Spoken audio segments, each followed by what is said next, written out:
One of the biggest questions yesterday, as we were all watching the media, watching the news, watching what was unfolding in Washington, D.C., one of the biggest questions most of us had is, where the hell are the cops?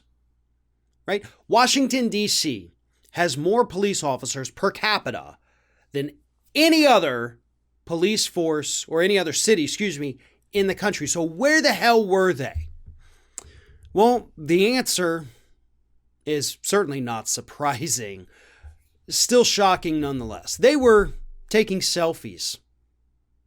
Some of them were taking selfies with some of the protesters inside the Capitol. Take a look. ACAF. So there's that. That's something that happened with those wonderful police officers who were supposed to be protecting the Capitol building, but allowed these idiots to go in there and break things, break windows, steal podiums, steal mail, go through computers. One of them, a guy from The Blaze, actually posted a photograph of Nancy Pelosi's computer that was open to her emails. So God knows what else they got their hands on, and the cops are just sitting there like, hey, buddy, let's get a selfie. That's not even the worst part. It's not the worst part. The worst part is what happened at the very beginning. And that is when the police officers literally moved the barricades so that their good friends could make their way inside. Take a look at this. Police are squabbling with protesters. Oh, there we go.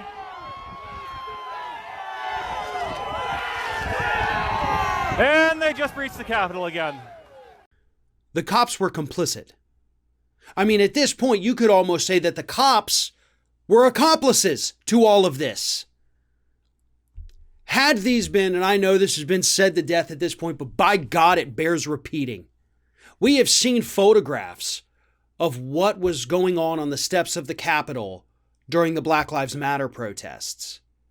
You had guards armed to the teeth with automatic weapons, tear gas, and everything else in their riot control bags, lined up 2 feet apart, all up and down the Capitol steps. You couldn't have gotten through because there were so many bodies in the way. But then when it comes to a group who's been posting on social media for over a freaking week that we're going to do this, and they actually, as I talked about earlier this week, death threats. They were threatening to murder members of Congress. And we had their names. We knew exactly who these individuals were. They didn't do anything. You know, the cops just kind of be like, stop. You guys know. Cut out. Really? Okay, fine. I'll let you in for a few minutes. All cops. It is all cops. You can't say there's just a few bad apples anymore, because the rest of that expression is a few bad apples spoils the bunch.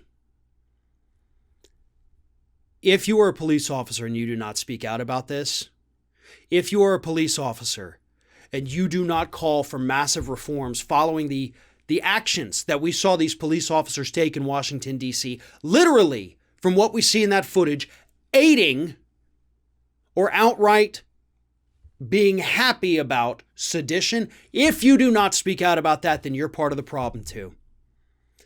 It's not surprising that an overwhelming majority of police officers in this country voted for Donald Trump. It's not surprising in the least to see them literally stand aside and let these people storm the Capitol. These are their people. Hell, if they weren't on duty, they'd have been right there in that crowd. There has to be massive police reform in this country.